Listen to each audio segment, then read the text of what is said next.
आप सभी को मेरा नमस्कार। आप सभी का स्वागत राजनीति विज्ञान की इस ऑनलाइन कक्षा में। मैं राजेश गुप्ता, सहायक आचार्य राजनीति विज्ञान, बाबू शोभाराम राजकीय कला महाविद्यालय अलवर। आज हम राजनीति विज्ञान के अंतर्गत एक महत्वपूर्ण जो विचारधारा है आदर्शवाद, इसका अध्ययन करने वाले हैं। इस पर हम चर्चा करने वाले हैं। बहुत महत्वपूर्ण विचारधारा है।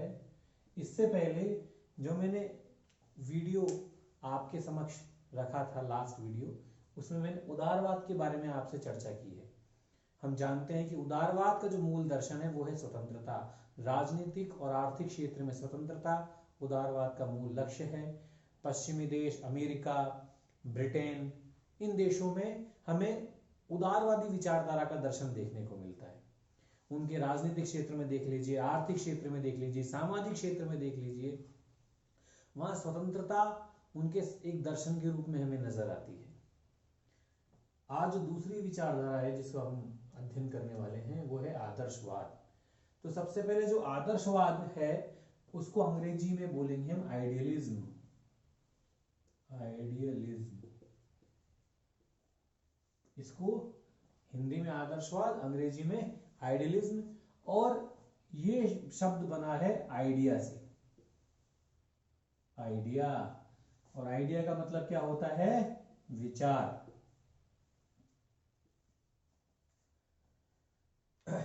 एक्चुअली जो आदर्शवाद एक विचारधारा है, और ये ऐसी विचारधारा है जो पूर्ण राज्य का विचार, हमारे समक्ष पूर्ण राज्य का विचार रखती है। और वास्तव में देखा जाए तो जो पूर्ण राज्य का जो कॉन्सेप्ट है, जो पूर्ण राज्य का जो एक आदर्श वो हमारे सामने रख रहे हैं आदर्शवादी, इनका जो कॉन्सेप्ट है वो वास्तविक जगत में नहीं मिलेगा, वो हमें कल्पना लोक में, विचार जगत में मिलेगा। तो इसीलिए इनका जो विचार है पूर्ण राज्य का, एक आदर्श राज्य का जो विचार इन्होंने दिया है वो वास्तव में हमें नजर नहीं आता, व्यवहार में नजर नहीं आता। ये विचार हम कल्पना लोक में सोच सकते हैं, एक वैचारिक जगत में हम सोच सकते हैं, लेकिन जिन्होंने, इन विचारकों ने जो आदर्श राज्य का जिस प्रकार चित्रण किया है वो हमें व्यवहार में नजर नहीं आएगा। इसलिए इस विचारधारा को आइडियलिज्म, आदर्शवाद का नाम दिया गया है। ये एक ऐसे आदर्श राज्य का विवेचन करते हैं जो पूर्ण तो है, लेकिन ऐसे पूर्ण राज्य का अस्तित्व है वो विचारों की दुनिया में ही होता है। क्यों होता है, हम इसको आगे समझने की कोशिश करेंगे। उदाहरणों से ये जो विचारधारा है बड़ी आसानी से समझ में आ जाएंगी।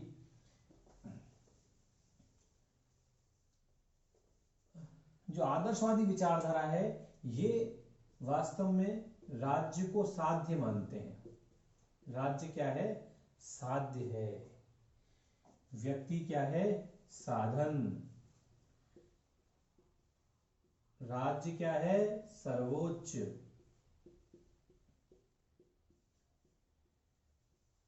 सर्वशक्तिमान।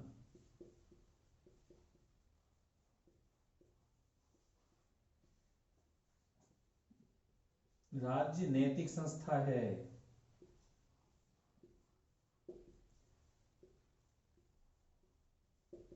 इसका मतलब क्या हुआ?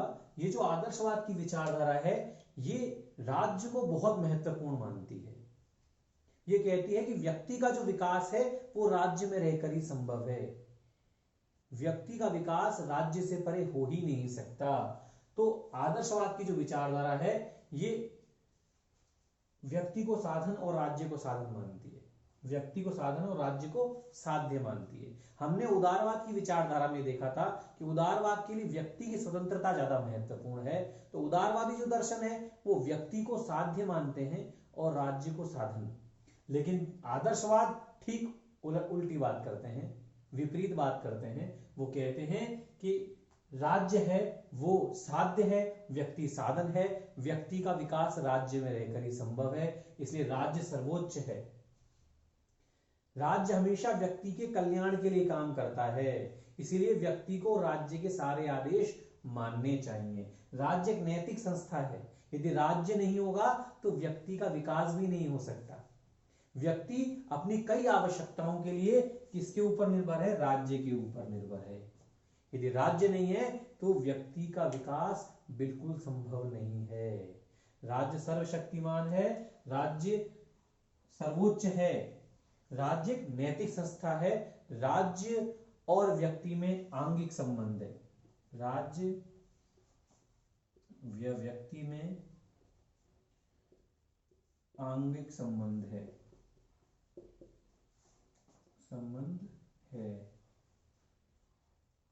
इसका मतलब क्या है कि जिस प्रकार हम व्यक्ति को शरीर को उसके अंगों से अलग नहीं किया जा सकता, हम अपने अंगों को शरीर से अलग नहीं कर सकते, उसी प्रकार व्यक्ति और राज्य को भी एक दूसरे से अलग नहीं किया जा सकता। यदि व्यक्ति नहीं होंगे तो राज्य निर्जन जमीन का टुकड़ा रहकर रह जाएगा, और यदि राज्य नहीं होगा तो व्यक्ति भी अराजकता की स्थिति में होगा, व्यक्ति का विकास नहीं हो पाएगा, व्यक्ति का सामाजिक जो विकास है वो अधूरा रह जाएगा। इसलिए कहते हैं कि राज्य और व्यक्ति में क्या संबंध है? आंगिक संबंध है। जिस प्रकार शरीर और उसके अंगों को अलग नहीं किया जा सकता, उसी प्रकार व्यक्ति और राज्य को भी एक दूसरे से अलग नहीं किया जा सकता। इसलिए आगे बोलते हैं कि राज्य अनिवार्य है, राज्य जरूरी है। अरस्तु ने बहुत अच्छी कोटेशन कही है कि जो व्यक्ति राज्य में नहीं रह सकता वो पशु होगा या देवता। अर्थात व्यक्ति को अपने विकास के लिए राज्य चाहिए। हम सामान्यतः जानते भी हैं, हम अपनी अमूमन हर आवश्यकता के लिए राज्य के ऊपर निर्भर हैं। हम सुबह से लेकर शाम तक अपने सारे काम करके देख लें, हम अपने इन कार्यों के लिए राज्य के ऊपर निर्भर हैं। राज्य हमारी बहुत सारी आवश्यकताओं को पूरा करता है, इसलिए राज्य अनिवार्य है, ऐसा आदर्शवादी विचारक मानते हैं। राज्य स्वतंत्रता का मूर्त रूप है, राज्य स्वतंत्रता का मूर्त रूप है,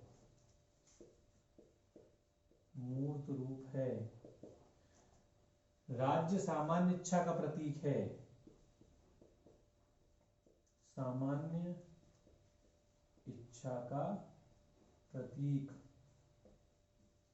इसका मतलब क्या हुआ? इसका मतलब है कि हम यदि राज्य के आदेशों को मानते हैं, हर व्यक्ति राज्य जो आदेश देगी, सरकार जो आदेश देगी, कानून बनाएगी, उनके कानूनों का यदि हम पालन करें, इसका मतलब उसमें हमारी क्या है? स्वतंत्रता है। क्यों? क्योंकि राज्य कोई गलत काम कर ही नहीं सकता, ऐसा आदर्शवादी कहते हैं। राज्य एक नैतिक संस्था है, राज्य कल्याणकारी संस्था है, राज्य में रहकर ही व्यक्ति का विकास होता है, इसलिए राज्य जरूरी है, राज्य साध्य है, राज्य सर्वोच्च है, राज्य सर्वशक्तिमान है। व्यक्ति को राज्य द्वारा दिए गए हर कानून, हर आदेश का पालन करना चाहिए। उसी में व्यक्ति की स्वतंत्रता है, उसी में व्यक्ति का कल्याण है। और राज्य सामान्य इच्छा का प्रतीक है। सामान्य इच्छा का मतलब कल्याण का प्रतीक है। ये सामान्य इच्छा का जो कॉन्सेप्ट है वो रूसो ने दिया था। रूसो कहता है कि राज्य हमेशा मनुष्य के कल्याण के लिए कार्य करता है। सामान्य इच्छा अर्थात जिसमें सभी व्यक्तियों का हित है, सभी व्यक्तियों की जिसमें इच्छा छुपी हुई है, सभी व्यक्तियों का जिसमें कल्याण है, वही कार्य राज्य करता है। क्योंकि राज्य सबके कल्याण की बात करता है, सबके कल्याण के लिए कार्य करता है, इसीलिए व्यक्ति को राज्य द्वारा दिए गए सभी आदेश और कानून का पालन करना चाहिए। तो इन परिभाषाओं से, इन बिंदुओं से हमें एक निष्कर्ष निकलता है हमारे लिए, जिसी में आदर्शवाद का सार है। आदर्शवाद वो विचारधारा है जो राज्य को सर्वोच्च मानती है, राज्य को साध्य मानती है, राज्य को अनिवार्य, नैतिक, सर्वोच्च और सर्वशक्तिमान मानती है। इसके अलावा वो राज्य को स्वतंत्रता का मूर्त रूप और सामान्य इच्छा का प्रतीक मानती है और कहती है कि राज्य और व्यक्ति में आंगिक संबंध है। व्यक्ति को राज्य द्वारा दिए गए सभी आदेशों, निर्देशों और कानूनों का पालन करना चाहिए, उसी में उसका कल्याण है। क्योंकि व्यक्ति का नैतिक विकास राज्य में रहकर ही संभव है, राज्य नहीं है तो व्यक्ति का नैतिक विकास भी नहीं हो सकता। तो इन सभी विचारों का सार क्या है? राज्य की सर्वोच्चता, राज्य साध्य। इसी में आदर्शवाद का मूल जो विचार है वो छुपा हुआ है। तो ये इसके लक्षण हो गए, ये आदर्शवाद के सिद्धांत हो गए, बहुत महत्वपूर्ण है, पूछ लिया जाता है। अब हम आदर्शवादी विचारधारा का विकास हम देख लेते हैं।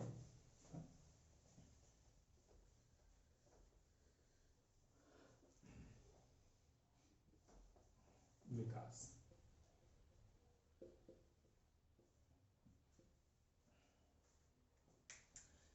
जब से राजनीति विज्ञान का प्रादुर्भाव हुआ है, जब से राजनीति विज्ञान आई है, तब से यही एक प्रश्न बहुत इंपॉर्टेंट रहा है कि व्यक्ति ज्यादा इंपॉर्टेंट है या राज्य ज्यादा इंपॉर्टेंट है। कुछ विद्वानों ने व्यक्ति को ज्यादा महत्वपूर्ण माना है, जैसे उदारवाद की विचारधारा है, हम जॉन लॉक की बात करें, जेएस मिल की बात करें, एडम स्मिथ, रिकार्डो, माल्थस, स्पेंसर, बहुत सारे कई विद्वान हैं, वो व्यक्ति को साध्य मानते हैं, व्यक्ति की स्वतंत्रता को ज्यादा महत्वपूर्ण मानते हैं और कहते हैं कि राज्य व्यक्ति के लिए बना है। राज्य का काम क्या है? व्यक्ति के कल्याण के लिए काम करना। राज्य को व्यक्ति की स्वतंत्रता बढ़ानी चाहिए, राज्य ज्यादा कानून न बनाए, ज्यादा कानून बनाएगा तो व्यक्ति की स्वतंत्रता घट जाएगी। तो कुछ विचारधाराएं ऐसी हैं जो व्यक्ति को महत्वपूर्ण मानती हैं, जैसे मैं आपको एग्जांपल बता चुका हूं उदारवाद। लेकिन कुछ विचारधाराएं ऐसी हैं जिनकी दृष्टि में राज्य महत्वपूर्ण है, राज्य में रहकर ही व्यक्ति का कल्याण है, राज्य नहीं होगा तो व्यक्ति का विकास हो ही नहीं सकता। राज्य के आदेशों में, राज्य के कानून बनाने में ही व्यक्ति की स्वतंत्रता निहित है, जो राज्य कानून बनाए उनका वो पालन करे व्यक्ति। तो कुछ राज्य को सर्वोच्च मानते हैं, ठीक है, ये विचारधारा है आदर्शवाद। और जो व्यक्ति को सर्वोच्च मानते हैं वो विचारधारा है उदारवाद। उदारवाद की चर्चा मैं पूर्व के वीडियो में कर चुका हूं।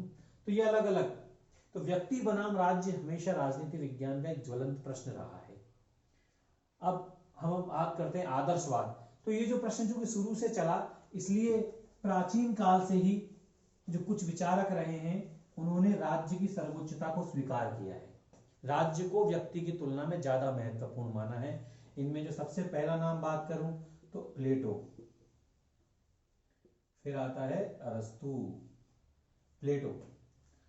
प्लेटो और अरस्तु दोनों ही आदर्शवादी विचारक हैं। प्लेटो कहता है कि राज्य व्यक्ति का वृहद रूप है, राज्य व्यक्ति का वृहद रूप है,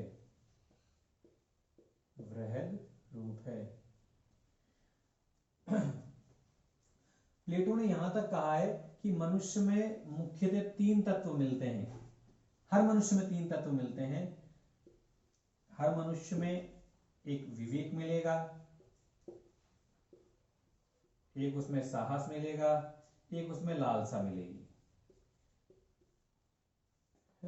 हर मनुष्य में मिलेंगे, लेकिन हर मनुष्य में एक तत्व कोई सा भी ज्यादा हो सकता है, अन्य 2 तत्व कम हो सकते हैं। कुछ लोगों में विवेक ज्यादा हो सकता है, कुछ लोगों में साहस ज्यादा हो सकता है, कुछ लोगों में लालसा ज्यादा हो सकती है। तो जिस प्रकार मनुष्य में ये 3 तत्व होते हैं और इन 3 तत्वों के आधार पर ही राज्य में भी 3 प्रकार के वर्ग होते हैं। जिनमें विवेक ज्यादा होता है वो शासक बनते हैं, जिनमें साहस होता है वो सैनिक बनते हैं, और जिनमें लालसा ज्यादा होती है वो उत्पादक होते हैं, व्यापारिक जो कार्य करेंगे वो सभी उत्पादक वर्ग में आएंगे।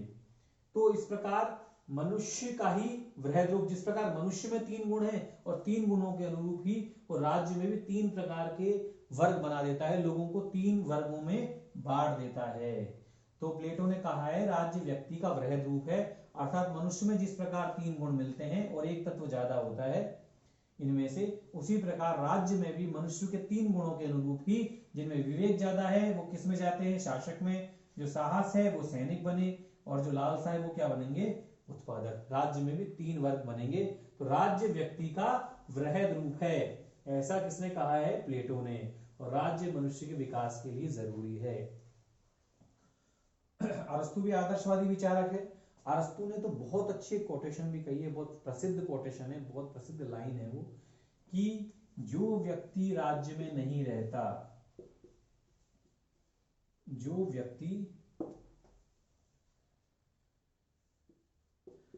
व्यक्ति राज्य में नहीं रहता वह पशु है या देवता, पशु है या देवता। बहुत सुंदर शब्द हैं। अर्थात व्यक्ति बिना राज्य और समाज के रह ही नहीं सकता। यदि समाज और राज्य नहीं होगा तो वो उसके जीवन निकालना मुश्किल है, उसके व्यक्तित्व का विकास करना मुश्किल है। वो पशु हो सकता है, देवता, जिनको राज्य की आवश्यकता नहीं है। मनुष्य को राज्य की आवश्यकता है। अरस्तु ने बहुत अच्छे ये शब्द कहे हैं। तो प्लेटो और अरस्तु ने आदर्शवाद की बुनियाद रखी सबसे पहले, फिर समय आगे बढ़ा, मध्य युग आया। मध्य युग में धार्मिक आडंबर वाला समय चल रहा था। चर्च बनाम राज्य की लड़ाई उस समय थी, इसलिए ये व्यक्ति बनाम जो राज्य का इश्यू है वो थोड़ा सा डाउन हो गया, कम हुआ। 17वीं शताब्दी में ये दोबारा जो राज्य साध्य है, राज्य सर्वोच्च है, दोबारा हमारे सामने ये विचार आया। टॉमस मूर ने एक पुस्तक लिखी थी, यूटोपिया।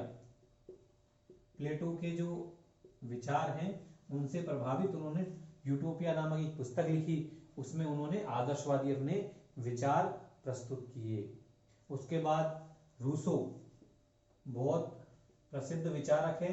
हम जब थर्ड ईयर पढ़ेंगे उसमें वेस्टर्न थिंकर, पाश्चात्य विचारक आएंगे और रूसो का नाम भी आएगा। रूसो ने सामान्य इच्छा का सिद्धांत दिया। सामान्य इच्छा मतलब सबके कल्याण की बात करना है। तो राज्य जो है वो सबके कल्याण की बात करता है। राज्य जो आदेश देगा, जो कानून बनाता है, उसमें सबका कल्याण निहित है। तो रूसो ने सामान्य इच्छा का सिद्धांत दिया, बहुत महत्वपूर्ण सिद्धांत था। बाद में रूसो से प्रभावित होकर कई विचारकों ने अपने आदर्शवादी विचार प्रस्तुत किए। और रूसो का जो प्रभाव है मुख्यतः जर्मन विचारकों पर पड़ा था, जर्मन विचारकों पर प्रभाव रूसो का। और इसमें थे कांट, नीत्शे, हीगल, ये कुछ विचारक हैं, ये भी आदर्शवादी विचारक हैं। इसके एक नाम और फिक्टे। कई बार प्रश्न पूछा जाता है कि आदर्शवादी विचारक बताइए कुछ, तो प्लेटो, अरस्तु, टॉमस मूर, रूसो, फिर जर्मनी विचारक हैं कांट, नीत्शे, हीगल, फिक्टे, ये सभी आदर्शवादी विचारक हैं। और इसके अलावा ब्रेडले, बोसांके, ये सभी आदर्शवादी विचारक हैं। ये सभी राज्य को साध्य मानते हैं। फिक्टे ने भी कहा था राज्य सर्वोपरि संस्था है, राज्य सर्वोपरि संस्था है। हीगल का तो एक बहुत इंपॉर्टेंट कथन है कि राज्य पृथ्वी पर ईश्वर का अवतार है। राज्य पृथ्वी पर ईश्वर का अवतार है। राज्य ईश्वर की परिणति है, ईश्वर ने ही राज्य को बनाया है। और राज्य में जो शासक कार्य कर रहा है, वो जो राजा काम कर रहा है, उसे ईश्वर ने भेजा है। इसलिए व्यक्ति को राजा या राज्य के सभी आदेशों को मानना चाहिए। राज्य पृथ्वी पर ईश्वर का अवतार है, ईश्वर की परिणति है राज्य। इसीलिए चूंकि राज्य पृथ्वी पर है, ईश्वर की परिणति है, इसलिए राज्य जो आदेश दे, राज्य के रूप में जो राजा बैठा हुआ है शासक, वो जो आदेश दे उसकी सारी बात जनता को माननी चाहिए। हीगल की प्रसिद्ध कोटेशन है, प्रसिद्ध ये लाइन है, ये बहुत कई बार पेपरों में पूछ लिया जाता है। फिक्टे ने भी राज्य को सर्वोच्च समुदाय माना। ये सभी जो आदर्शवादी विचारक हैं वो राज्य को व्यक्ति की तुलना में ज्यादा महत्वपूर्ण मानते हैं। राज्य को सर्वोपरि, साध्य, राज्य सर्वशक्तिमान, राज्य नैतिक, कल्याणकारी, ये सभी राज्य के बारे में जो विचार हैं सभी विचारक देते हैं। अरस्तु की बहुत अच्छी लाइन, एक प्रसिद्ध कोटेशन है, लाइन है कि सबसे पहले जो राज्य जो आया था वो मनुष्य की सुरक्षा के लिए आया। सबसे पहले यही जरूरत थी कि मनुष्य, जब धरती पर मनुष्य रहने आया तो उसे अपनी सुरक्षा की चिंता हुई, तो सुरक्षा के लिए उसने एक राज्य नामक एक संस्था बनाई, शासक बना, एक राज्य बना। लेकिन जब धीरे धीरे राज्य ने मनुष्य के कल्याण के लिए कार्य करना शुरू किया, धीरे धीरे मनुष्य की आवश्यकताओं की पूर्ति करना शुरू किया, तो राज्य अब जरूरत बन गया है। बिना राज्य के व्यक्ति नहीं रह सकता। राज्य में रहकर ही व्यक्ति का कल्याण संभव है। अरस्तु ने बहुत अच्छी बातें कही है। ये सभी आदर्शवादी विचारक हैं। ये वही बात बोलते हैं जिनके बारे में मैं चर्चा भी लक्षण के रूप में कर चुका हूं। तो कई बार समर्थकों के नाम पूछ लिए जाते हैं, कई बार डेफिनेशन पूछ ली जाती हैं, कई बार लक्षण पूछ लिए जाते हैं, सिद्धांत, गुण, लक्षण, ये सभी इसमें मैंने बता चुका हूं। अब हम इसके दोष की बात करेंगे। दोष, हर विचारधारा के पक्ष और विपक्ष होते हैं। मैंने उदारवाद को जो आपके सामने रखा, तो उदारवाद की पक्ष और विपक्ष में तर्क है। वो व्यक्ति को साध्य मानेंगे तो राज्य को वो साधन मान रहे हैं, राज्य को उनकी नजर में पीछे है। वो स्वतंत्रता पर बल दे रहे हैं, स्वतंत्रता उनकी दृष्टि में गौण है। इसी प्रकार आदर्शवादी विचारधारा के भी कुछ दोष हैं। सबसे पहले ये क्या कर रहे हैं, राज्य को साध्य मान रहे हैं। जब राज्य साध्य है तो इनकी दृष्टि में व्यक्ति क्या हो गया, गौण हो गया। व्यक्ति की स्वतंत्रता इनके लिए महत्वपूर्ण नहीं है, व्यक्ति गौण हो गया। व्यक्ति पर इनका ध्यान नहीं है, मनुष्य की स्वतंत्रता इनके लिए महत्वपूर्ण नहीं है। ये राज्य को साध्य मानते हैं, राज्य को सर्वोपरि मान रहे हैं, राज्य को नैतिक कल्याणकारी संस्था मानते हैं। व्यक्ति गौण हो गया। स्वतंत्रता विरोधी दर्शन है, व्यक्ति की स्वतंत्रता इनके लिए मायने नहीं रखती। ये राज्य में कह रहे हैं कि राज्य की बात मानिए, राज्य के निर्देशों को मानिए, उसी में स्वतंत्रता नहीं थे। तो व्यक्ति तो राज्य का दास हो गया। इसीलिए राज्य को सर्वशक्तिमान मान रहे हैं, राज्य के आदेशों के कह रहे हैं। तो इसलिए क्या नजर आएगी, निरंकुशतावाद, तानाशाही व्यवस्था भी हो सकती है। राज्य के रूप, राज्य में जो शासक कार्य कर रहा है, हो सकता है वो निरंकुश हो जाए, अत्याचारी हो जाए, तानाशाही पूर्ण व्यवस्था स्थापित कर दे। तो राज्य को सर्वोच्च मानना, राज्य को सर्वशक्तिमान के रूप में स्वीकार करना कहीं के निरंकुशतावाद को बढ़ावा देता है। एक हीगल मैंने बताया था, हीगल की बहुत अच्छी डेफिनेशन भी है कि राज्य पृथ्वी पर ईश्वर का अवतार है। हीगल के विचारों की जब बात करते हैं, एक बात और सामने निकल कर आती है कि वो युद्ध का समर्थन करते हैं। वो कहते हैं कि ईश्वर उन्हीं राज्यों में विचरण करते हैं जो युद्ध का समर्थन करते हैं, जो युद्ध लड़ते हैं। जो युद्ध लड़के अपनी सीमा का विस्तार करेंगे वो राज्य हमेशा अच्छे हैं। उनका जो जीवन है वो समुद्रों की तरह है, जिसमें लहरें आती जाती हैं। और जो युद्ध नहीं करते हैं उन राज्यों का जीवन सड़े हुए तालाब की तरह है, उनका पानी सड़ जाता है। तो कहीं न हीगल युद्ध का समर्थन करते हैं, और युद्ध का समर्थन किसी भी रूप में उचित नहीं ठहराया जा सकता। इसके अलावा अव्यवहारिक कल्पनावादी विचार है। पूर्ण राज्य का विचार दे रहे हैं। आदर्श राज्य नैतिक है, सर्वोपरि है, सर्वशक्तिमान है, राज्य के निर्देश में ही व्यक्ति का पालन, व्यक्ति का स्वतंत्रता छुपी हुई है। अव्यवहारिक है। इतने पूर्ण राज्य का जो कॉन्सेप्ट दिया है, एक इतनी आदर्श राज्य का जो विचार दिया है, वो व्यवहार में मिलना बहुत ही ज्यादा मुश्किल है, अव्यवहारिक है। इसलिए इनके जो विचार हैं अव्यवहारिक और कल्पनावादी भी माने जाते हैं। इसके अलावा एक भौतिकवादी दर्शन के प्रतिकूल जो आदर्शवादी विचारक हैं, ये व्यक्ति के नैतिक और आध्यात्मिक उन्नति की बात करते हैं। व्यक्ति का नैतिक विकास राज्य में रहकर ही संभव है, व्यक्ति की आध्यात्मिक उन्नति राज्य में रहकर ही संभव है। लेकिन आप भौतिकवादी जो जीवन है उसके बारे में भी तो बात कीजिए। उपेक्षा, भौतिकवादी जीवन में उसके स्वतंत्रता, समानता, बंधुत्व, ये जो बातें चाहिए, भौतिक जो उन्नति की जो बातें हैं, वो आदर्शवाद उनकी बात नहीं करता। तो ये कुछ आलोचनाएं हैं जो हमें आदर्शवाद में नजर आती हैं। तो इसके अपने अलग पक्ष हैं, अपने विपक्ष हैं। उदारवाद में मैंने बताया था व्यक्ति को साध्य माना जाता है, आदर्शवाद में राज्य को साध्य माना जाता है। आदर्श उदारवाद जहाँ व्यक्ति को महत्वपूर्ण मानता है, व्यक्ति को साध्य मानता है, व्यक्ति की स्वतंत्रता पर बल देता है, वहीं जो आदर्शवाद है वो राज्य को महत्वपूर्ण मानता है, राज्य सर्वोपरि है, राज्य साध्य है, व्यक्ति साधन है आदर्शवाद के लिए। लेकिन आदर्शवाद की अपनी अलग एक उपयोगिता है, क्योंकि राज्य महत्वपूर्ण है, राज्य साध्य मानते हैं, और निश्चित रूप से हमारे लिए राज्य बहुत महत्वपूर्ण है, क्योंकि हम जानते हैं हम अपनी सुरक्षा के लिए और अन्य कई कार्यों के लिए राज्य के ऊपर निर्भर है। और निश्चित रूप से राज्य हमारे लिए नैतिक और एक कल्याणकारी संस्था तो है ही है, क्योंकि राज्य सदैव हमारे कल्याण के लिए कार्य करता है। और इस रूप में अपने आदर्शवादी जो विचारधारा है उसकी उपयोगिता निर्विवाद है।